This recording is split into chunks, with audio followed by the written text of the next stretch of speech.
ప్రకాశం జిల్లా Singarayakonda railway station లో 3 సంవత్సరాల చిన్నారిని కిడ్నాప్ చేశాడు ఓ గుర్తు తెలియని యువకుడు. బాలిరెడ్డి నగర్ కు చెందిన చిలకూరి ఐశ్వర్య అనే చిన్నారి కిడ్నాప్ కి గురైంది. ఈ దృశ్యాలు ఆ ప్రాంతంలో ఉన్న సీసీ కెమెరాలో రికార్డ్ అయ్యాయి. బాలిక ఐశ్వర్యను ఇంటి నుండి తనతో పాటు వాళ్ళ నాయనమ్మ ప్రయాణ నిమిత్తం తన వెంట రైల్వే స్టేషన్ కు తీసుకొచ్చింది. బాలికను రైల్వే స్టేషన్ కి తీసుకువచ్చిన నాయనమ్మ రాజేశ్వరికి మాయమాటలు చెప్పి చిన్నారిని గుర్తు తెలియని యువకుడు కిడ్నాప్ చేశాడు. బాలికను తీసుకెళ్లిన యువకుడు కనిపించకపోవడంతో కిడ్నాప్ అయిన విషయాన్ని గ్రహించి చిన్నారి తల్లిదండ్రులకు విషయం తెలియజేసింది. తల్లిదండ్రుల ఫిర్యాదు మేరకు కేసు నమోదు చేసి కిడ్నాపర్ కోసం సీసీ కెమెరాల ఆధారంగా నిందితుడి కోసం ముమ్మర గాలింపు చర్యలు చేపట్టారు సింగరాయకొండ పోలీసులు.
ప్రకాశం జిల్లా సింగరాయకొండ రైల్వే స్టేషన్ లో 3 సంవత్సరాల చిన్నారిని కిడ్నాప్ చేశాడు ఓ గుర్తు తెలియని యువకుడు.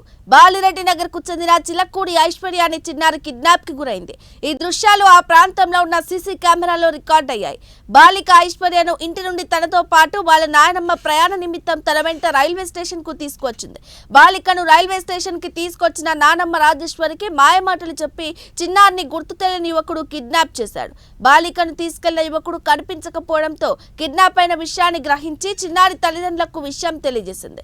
తల్లిదండ్రుల ఫిర్యాదు మేరకు కేసు నమోదు చేసి కిడ్నాపర్ కోసం సీసీ కెమెరాల ఆధారంగా నిందితుడి కోసం ముమ్మర గాలింపు చర్యలు చేపట్టారు సింగరాయకొండ పోలీసులు.